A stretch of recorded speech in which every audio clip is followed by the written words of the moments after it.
Good morning, this is Ed Wada, Senior Brand Manager at Smithfield Culinary. I'm so glad you had the opportunity to come by because today I'd like to take you on a journey I think you'll really enjoy. It's a culinary adventure to explore the worldwide flavors and trends that are exciting today's customers. Because as food lovers expand their taste to include more ethnically influenced dishes, we're sure you want to be there to help satisfy those cravings. And that's where Smithfield Culinary comes in. Our Global Taste Initiative presents you with the products, insights, and ideas to bring a global flair to a variety of customer offerings, from breakfast to barbecue to snacking. I'm Emily King, an Associate Brand Manager at Smithfield Culinary. Next up, here's a sampling of some of the facts we've uncovered about the rising popularity of global foods. As you can see, consumer appetite for global tastes and trends is on the rise. And much of that can be attributed to the shifting demographics of the country, leading to an exploration of new cuisines.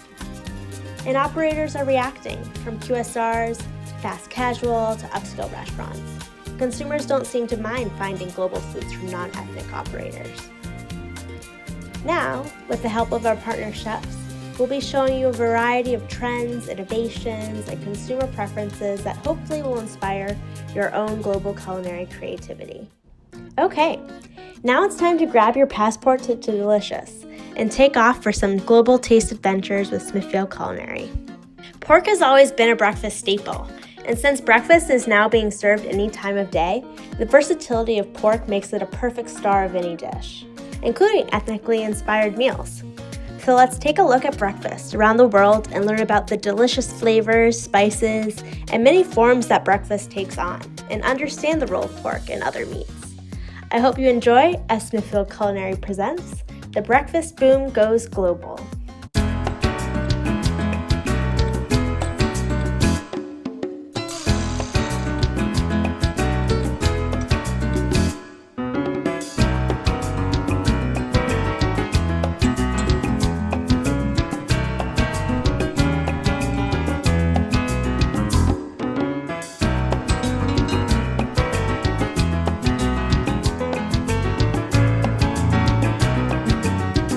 They want to be adventurous. They want to try new and exciting things. It's modern, exciting, and inspiring. It brings pizzazz to your menu. America is a melting pot. Think of a dish that you're familiar with and then work backwards from there. You know, you can sub out, instead of tomato paste, you might be able to sub in gochujang, which is a Korean chili paste. Because of the adventure aspect of the new millennials, as well as the people who are eating these ethnic food, they are interested in what is there more to offer. Bowls have become very popular, just especially people can share it amongst each other, and also it's comfort in one dish. I am drizzling a little bit of maple syrup on the bacon. We're going to be doing lingonberry syrup with that and orange pecan butter too, so that'll kind of give it that extra little Swedish flair. That's beautiful. Let's talk chorizo then. A lot of times in the Mexican culture, they'll say, okay, what do we put chorizo in? Do we put it in the beans? Do we put it in the eggs? Or do we put it in the potatoes? With this bowl, I'm just going to top it so it covers all of them.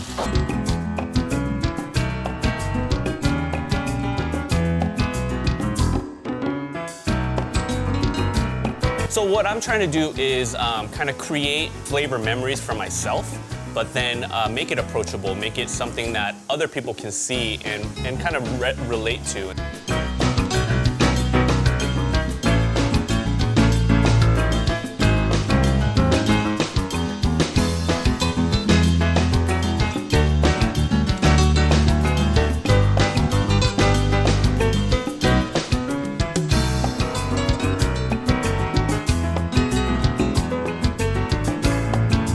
So it's more Peruvian and Chilean? Yeah, Chilean and Argentinian. And Argentinian. Yeah. So there's an opportunity to bring protein into that cuisine, right? Yeah, especially with a great product from Smithfield, I think it's just amazing how I can showcase and make it the star with what we're doing. So the meat and potato time has gone, so that has evolved a lot, and I think because of the ethnicities those are coming here, that's helping it a lot. Plus, you're talking about millennials, so they want flavor, because we just don't want bland food.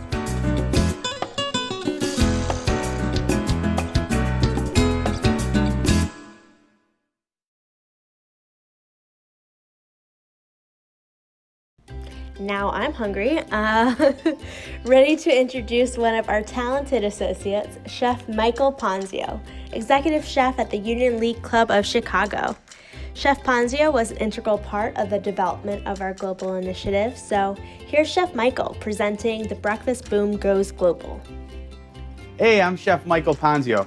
You know, breakfast is so much more than bacon and eggs, and our customers, they're willing to step outside their comfort zone now, try new things. They're looking for exciting, new experiences and flavors. And breakfast is the perfect and most comfortable meal period to introduce that.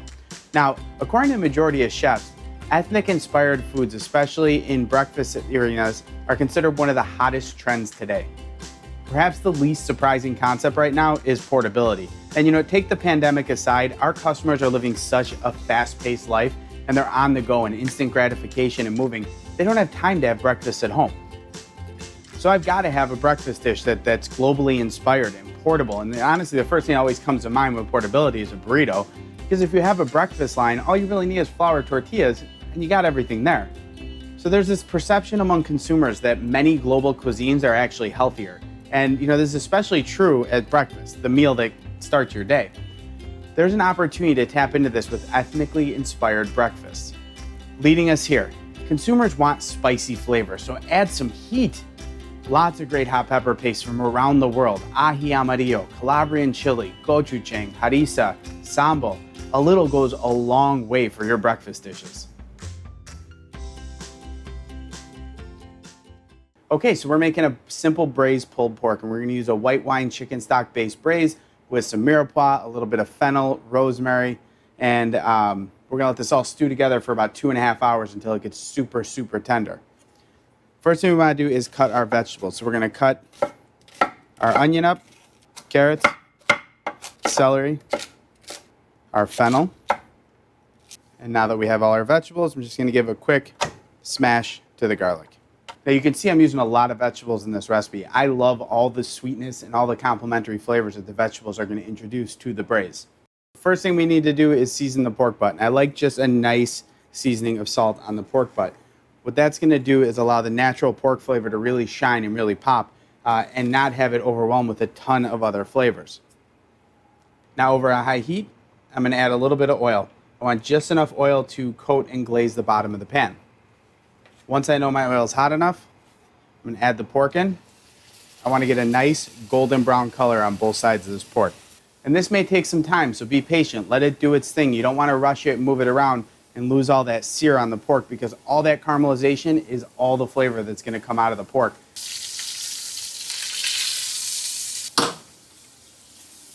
I'm gonna take the vegetables and put them all in here. Now at this point, I'm turning my temperature down to like a medium. I want the vegetables to stew and slowly soften and caramelize, allow those natural sugars to come out. But what's also happening is, as they're cooking, they're releasing water.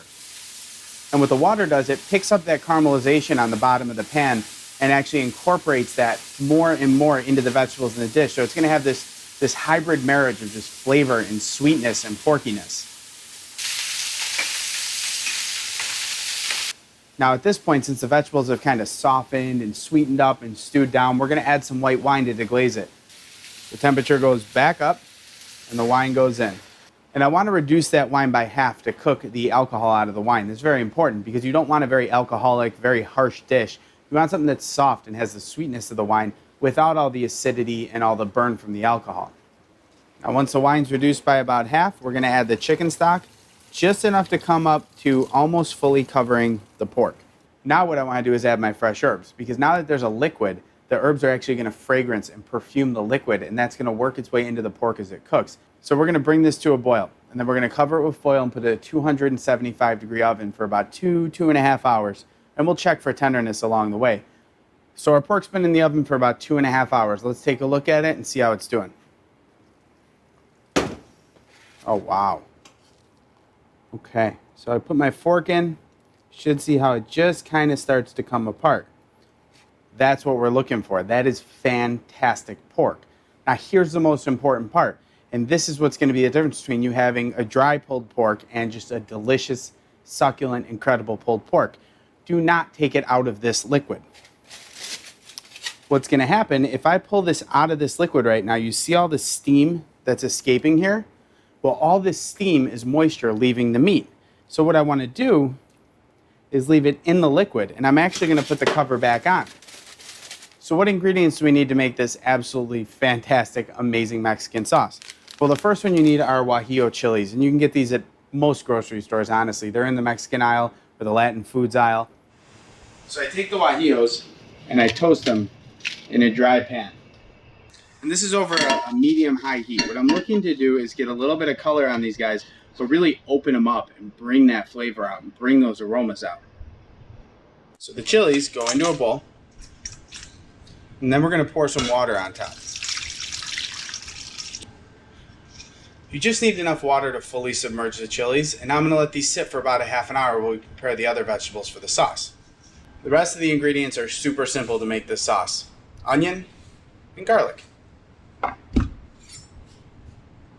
So I'm going to dice my onion up because I don't want it taking too much time to cook, and I want some time for it to soften and bring the sweetness out of the onion. And with the garlic, because I want it to cook at the same time, I'm just going to smash the garlic. Okay, so now that our chilies have soaked for about a half an hour, we're going to cook our vegetables. We want just a little bit of oil in the pan. Over a medium-high heat, I'm going to add my onions and my garlic and let this just stew down.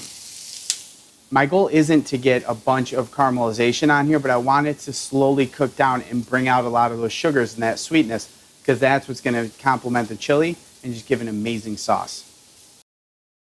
So I'm going to add the onions and garlic to the blender. Then I'm going to take the guajillos that I've been soaking and just pull the stem off. Drop these guys right in the blender too. So I'm going to add about a half a cup of the liquid to start.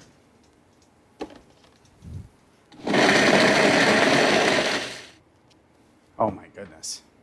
This smells incredible. And there you have it. All right, so now it's time to make our chipotle cheddar biscuits. What we have here is flour, baking powder, sugar, and salt. I'm going to mix this up just so it's a nice, even mix. For the next step, I'm going to take some butter and just crumb it into the flour mix. Next goes buttermilk, chopped up cheddar cheese, and some diced up chipotle peppers. I'm going to come in and mix this till it all comes together to just be a nice, beautiful dough. The cheese and the chipotle should be mixed throughout the dough. Now that the dough's come together, I'm going to get this on the board and roll it out. Take my rolling pin and just slightly roll it out. I want nice, thick, big biscuits.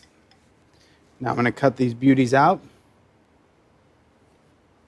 And now these things are going to bake at 400 degrees for about 15-20 minutes. So our last part are our garnishes. First thing we're going to do is make a lime sour cream. This is a very difficult recipe. We're going to add sour cream and lime zest. Stir it up till it's nice and incorporated. And let this sit for about an hour till the flavors infuse. Last thing we need is a green onion, which we're just going to cut on the bias for some garnish and flavor to add to our dish. We're going to take our pulled pork and get it into a pan. Mix in a little bit of this amazing Guajillo sauce, and we're going to get this on the stove. I just want to heat this enough so that the sauce fully coats the pork and the pork starts to absorb some of the sauce.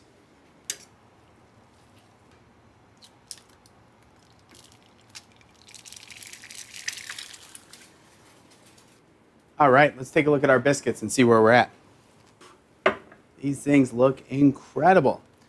Now that our biscuits are done, we have our Guajillo pulled pork, our fried egg, lime sour cream, green onions. Let's start to build an incredible takeout container. So first thing we're going to do is get the container. We're going to take 2 of these great chipotle cheddar biscuits. We're going to smother them with this Guajillo pulled pork. You get plenty of this sauce on there so that the biscuits can sop up some of that sauce as well. Next, a fried egg, a dollop of the lime sour cream, and a garnish of some green onions. Nice, beautiful, portable, and absolutely delicious. For our next stop on the journey, We'll be exploring cuisine that is found on more menus than you can imagine, and that's because people can't get enough of it, and that's barbecue. For this leg of the journey, I am excited to pass the baton to Chef Brian West. Chef Brian is a former pitmaster, and he'll be presenting Barbecue Means the World. Take it away, Chef Brian. Thank you, Chef Ponzio. For centuries, people around the world have gathered to enjoy pork and other meats cooked over open flame. And when you think of it, making great barbecue really hasn't changed much over time. Furthermore, our obsession with barbecue has even gotten more intense. With continuing customer appetite for new, interesting ethnic flavors, an opportunity arises to create smoky barbecue dishes with a global influence to keep barbecue fresh and exciting. Join me as Smithfield Culinary takes a look on how barbecue means the world. Barbecue is a cuisine family with a unique history that exists in various forms from dozens of cultures around the world. From country to country, the components are similar, but the magic comes from those smaller local details like variations in preparation, cooking methods, and equipment. Ki te kore koe mōhio no whea koe, e kore koe mōhio e haere ana koe kiwhea, ka ngaro. It means community is what barbecue means, and there's a community of us that are still keeping it alive.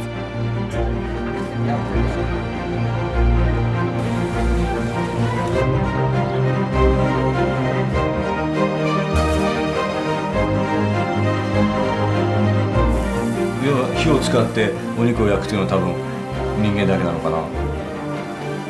そこがなんか人の始まりかもしれないし。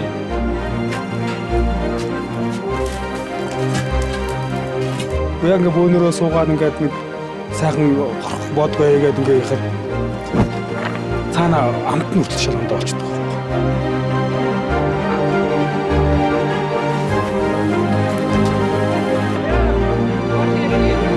That's what it is. That's a barbecue. It brings people together.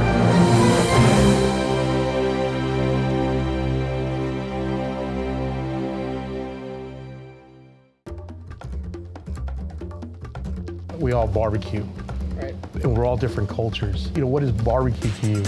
For me, barbecue is definitely family and community in its purest form, you know, fire and food, man. When you're working with fire like that, you know, there's a closer connection to the food. If you think of some of the best moments growing up, it always had to do with what? Barbecue, birthdays, baptisms, memory. When I create something for other folks is I want to invoke that feeling. I want to touch your heart, and I'm able to touch your soul. When people hear barbecue, they relax. What a better way to introduce global flavors. You know, what's trending now, I see, is ethnic cuisine and ethnic flavors. Being versatile, attract customers. They trust us and they want to come back for more. I think the food service industry is catching on to that, seeing, hey, we can use Peruvian or we can use Jamaican and make a really cool melting pot and these dishes that someone's not intimidated to try everything.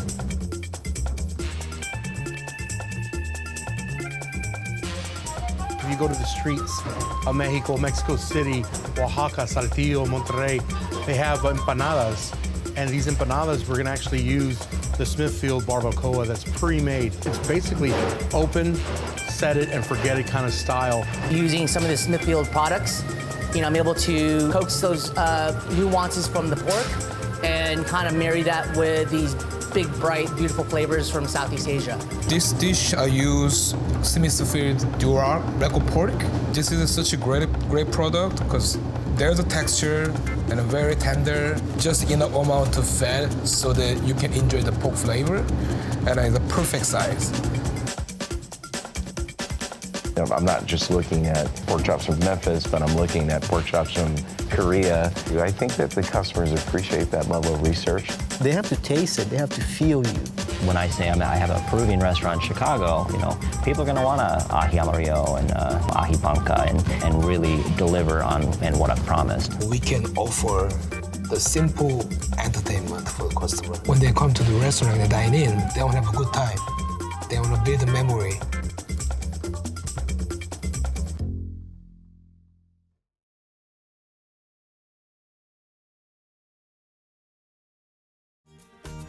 Good stuff. Let's take a closer look before I get to demonstrating a few recipes. Traditional barbecue will always be a staple on menus, but people are always looking for new and surprising variations to tempt their palate. And while we're all familiar about how American barbecue is generally cooked, ethnic barbecue is frequently sold on the street and can be found roasting or grilling over burning embers. Skewered meats like char siu are gaining traction on menus in America, as customers are continually tempted by the smells of global barbecue. Globally inspired, low, slow barbecue can still be achieved without a smoker. High-quality pre-cooked and smoked meats deliver an authentic smoked experience. As in classic American barbecue, pork plays a delicious role in creating barbecue inspired by worldwide flavors. And that's because pork is readily available in most countries. And its naturally neutral flavor is perfect because it absorbs and enhances smoke, spices, and sauces. Hi, this is Chef Brian West, and I'm going to be demoing a beautiful brisket grilled cheese, also known as a grown-up grilled cheese. I've got this wonderful Smithfield Curly's brisket, smoked brisket. Again, this has been pre-smoked, pre-cooked. It's actually perfect and ready to be for slice. What's cool about this particular dish is that I can use some of the offcuts for this sandwich because it's not going to be center of the plate in a sense on a normal barbecue presentation. But I'm going to go ahead and slice this up. Let's see, I think I'm going to do it this way. I'm going to take off the cap here.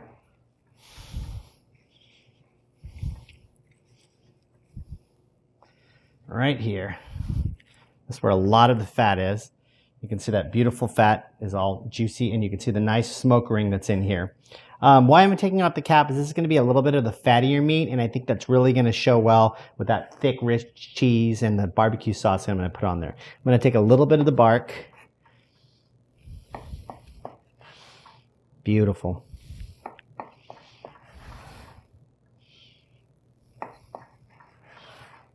One more. I'm not getting super thick, but I'm not going crazy roast beef thin either. So I've got some great looking slices here that I'm going to use off here. I'm going to save this for another dish that we're going to be doing a little later today. This is a really good piece for what we call chop. So you can dice this up and mix this up and put it into all sorts of garnishes on French fries, things like that. This is where I like to get the majority of my slice over here, and then any scraps would then become your pool later on that you can also introduce into any other type of dish that you'd want to do. So what we're going to be doing is I've got this beautiful sliced brisket ready to go, smoked, perfectly tender. I've got some nice barbecue sauce, a classic Texas barbecue sauce, which is going to be a little ketchupy and spicy, really delicious. I've got some pickles just to add a little acidity to help cut through a lot of this richness and fat that's going to be in here. I selected 3 different cheese for this. I made a homemade mozzarella cheese that I made a little earlier, fresh mozzarella. I've got a nice Munster cheese. This is going to add a little bit of nuttiness and kind of spread some of these cheeses out. This will get your creamy and stretch. This will add your nuttiness. I think you're going to naturally need to get some sort of a American style cheese just so you can get that nice stretch in addition for it. Also, you're looking for a little color, texture, and that cheddary flavor that's going to be in the background. I've got some butter, room temperature, ready to go. And then I went ahead and got a nice challah bread. You can use all types of breads for this particular dish, but I think something a little bit thicker that's going to tighten up a little bit. It's got a little bit of sweetness to it. Is going to be really nice too. Here in the middle. You can see in this challah bread, it's nice and spongy, so you're able to get a nice thick, absorbent piece. You get one, take another one off the other. Great. Okay, so the key to this grilled cheese sandwich, there's a lot of philosophy behind it. I like to stick with the tried and true method of buttering both sides. Some people actually say that you put mayonnaise on the outside, and that actually helps give it a little bit of twang and browning. I've tried it. I have not accomplished what they say that you can accomplish with that, so I'm going to go back to the old-fashioned, the way my grandmother used to do it, and that's just slather it with quite a bit of butter. Now, what you're hoping this to do is the butter to melt and fry the surface simultaneously. And I'm spreading the butter all the way to the outside, and I'm putting it on pretty thick. Okay, I think what I'm gonna do is I'm gonna start off with my Munster. Again, this is nuttiness here. Some could argue that it might get a little lost in the sandwich because of all the aggressive cheeses. I would say not. I would say it kind of spreads out some of the aggressive flavors and thins them out a little bit. We're gonna put a little bit of each cheese on here. Turn the surface. And we're gonna get kind of aggressive here as we're pushing this down. Okay, then I'm gonna start piling on my brisket. Again, this smells incredible. There. Looks great. And then we're going to put in the reverse order of the cheese that I just did.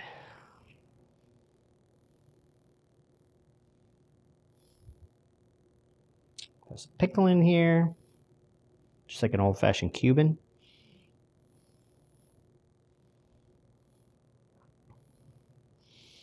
The Munster.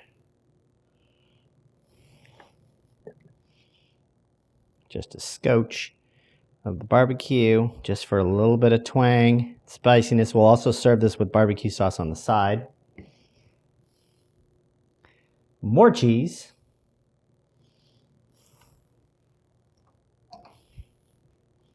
And more cheese.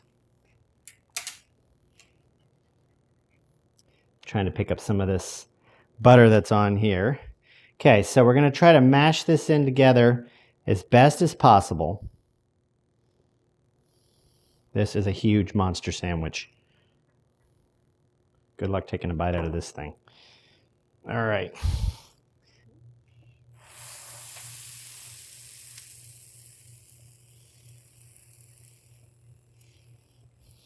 Okay, so we've got this down. I'm just going to want to set the cheese here and set the crust on this sandwich. So we're going to go ahead and flip it a little bit early. And I've got a fairly low heat on here, and what I'm doing is I'm just trying to get that cheese to melt in. But now that I've actually kind of set the crust, if you will, on this surface, I can start pushing it down, much like you would do a Cubano cheese or a Cubano sandwich.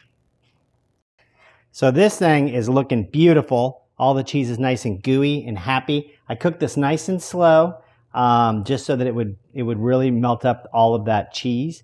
And we are ready to go to the plate. Okay, here we go. We're going to slice it straight down.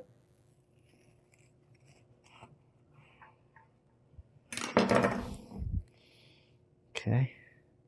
And that little guy looks fantastic. You can see all that gooiness coming out.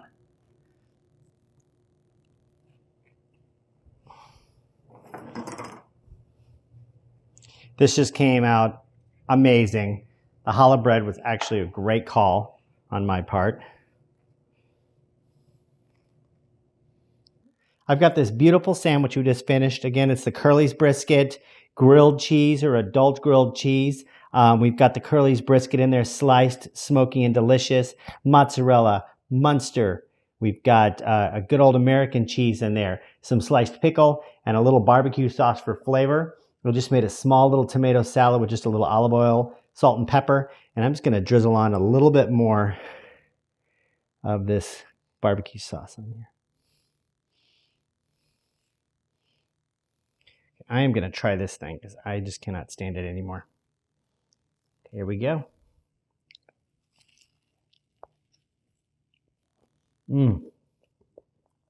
That is amazing. That is so good. Got the smokiness from the brisket. It's absolutely wonderful. I just bit right through it. It was so nice and tender. All the cheeses are playing well together. That little sharpness of the pickle, barbecue sauce. Absolutely a beautiful thing. For our next stop, we take a look at a category of food that everyone around the world, young and old, from morning to night, enjoys in some way or form, snacking. And who better to be our guide in this fun segment than Chef Michael Gulotta. Chef Gulotta's specialty is marrying flavors from Southeast Asia and Louisiana. And his restaurants all feature a section of protein-packed smaller portions. So here's Chef Michael presenting Snack on Beyond Borders. Thanks, Chef Wes. Snacking is a worldwide obsession, from street carts in Southeast Asia to tapas bars in Spain. Americans love exploring different cuisines, and featuring small bites is a great way to introduce new flavors into your kitchen and to bring in new customers. The richness and versatility of pork can do so much for your kitchen, not to downplay beef or chicken, which can obviously be found in so many street carts and roadside vendors, from dumplings to skewers. For more on global snacking, let's take a look at Smithfield Culinary's Snack on Beyond Borders.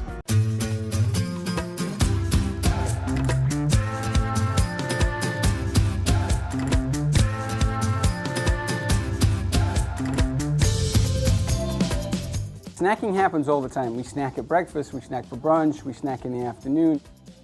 People are not just breakfast, lunch, and dinner anymore. People are always on the move. Between lunch and dinner, people want a snack. They want to have a glass of wine and a snack, or a beer and a snack. Across the board, people are becoming more adventurous in dining, but especially with the younger generation, they're kind of seeking out different flavors, different cultures. With the older demographic, it's kind of leading them to be more adventurous, and with the younger demographic, we're bringing them in because they're feeling adventurous already. And that's where global snacking comes in. You have such a global community that's developing in our world these days, and you're seeing so many cultures and diverse cuisines emerging, and they're melding with each other, which is America in a pot, so to speak. And when people are shy to try something new, they'll go to a snack of an Asian dish or a Japanese dish or a Latin dish.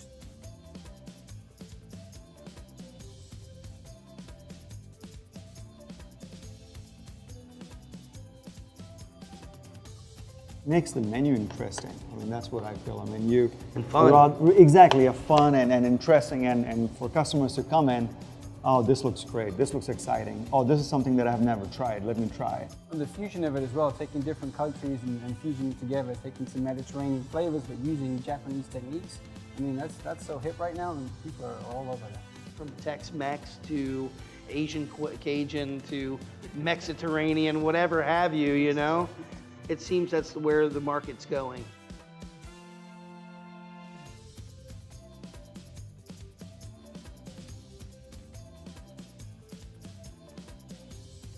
It's important for operators to put this type of global inspired snacks on their menu because it's only going to gain in popularity and draw more people into your establishment.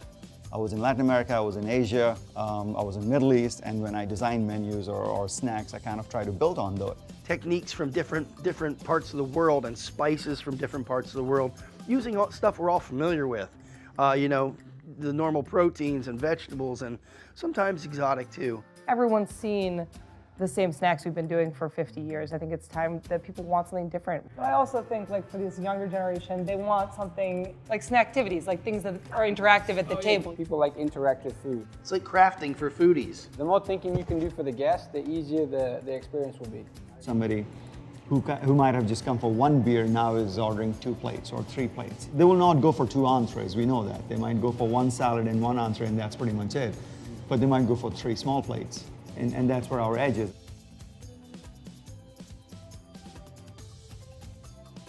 The whole ritual of nibbling while you're drinking can increase your alcohol sales. It can increase the your food sales. If they're having fun, they're going to stay a little bit longer and spend more money.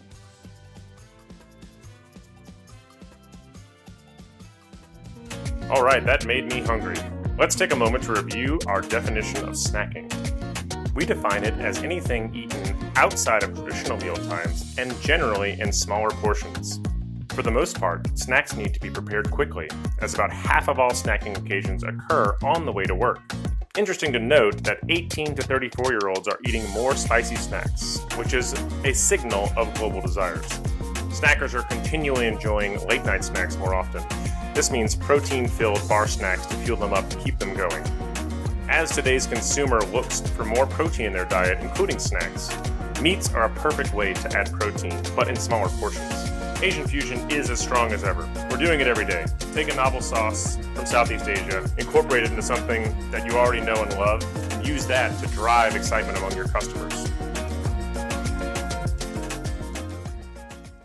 Into the blender, I am placing Szechuan peppercorn, black peppercorns, whole clove. I'm going to put the lid on and grind them until fine.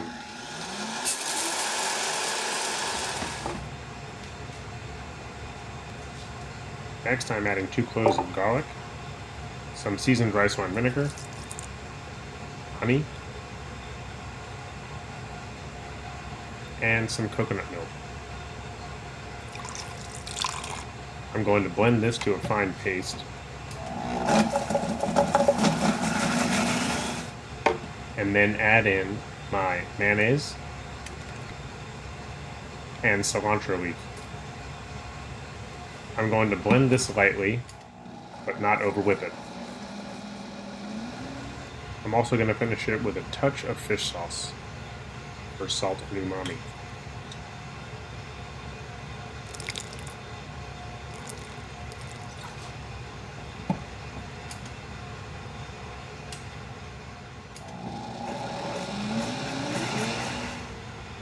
Now to make our crust, I will take the fried garlic, the puffed rice, crispy shallots, black and white sesame seed, sliced dried Thai chili, minced lemongrass, sliced cilantro, leaves and stems, and thinly sliced green onion. I'm going to mix these together until they are well incorporated. Now to make the tempura batter, I will crack 2 eggs, add in some turmeric, a pinch of salt, and I'm going to whisk this together to fully incorporate the turmeric to get rid of any lumps. I am now adding some dry tempura mix and just enough cold water to form a nice paste. It's okay if the batter is a little lumpy. I'm now dredging the pork wings in some of the dry tempura mix. You can also use cornstarch for this. The pork wings will now go from the dry mix into the turmeric tempura batter, and then gently placed into 350-degree oil, swishing around and then letting drop so that it does not stick to the bottom. It will fry for 5 minutes at 350 degrees or until hot all the way through. To a hot sauté pan, I'm adding some honey. We want to bring it up over medium-high heat until it begins to reduce and froth. Once it is frothy, we will fold in the fried buffalo wings to coat. Reducing the honey a bit first makes it extra sticky. I am now rolling the honey glazed wing in the Thai chili crust. To plate, I will crust 2 of the tempura fried pork wings and place a small container of the Szechuan white barbecue sauce on the side. Alternate plating. To plate, I will spread a large circle of the Szechuan white barbecue on the bottom of the plate, and then place 2 Thai crusted pork wings on top. Okay, we're back. Let's get a final word on global cuisine from Smithfield Culinary's own Ed Wada. Thanks, Chef Michael, and welcome back, everyone. We hope you enjoyed our presentation, Global Taste Adventures with Smithfield Culinary. We hope we've shown you how ethnically inspired dishes, from breakfast to barbecue to snacks, can help diversify your menu and take customers on a global adventure that they're anxious to experience today. And that's what we try to do here at Smithfield Culinary every day. We inspire you so you can take a break out of the pack and have an advantage in the marketplace.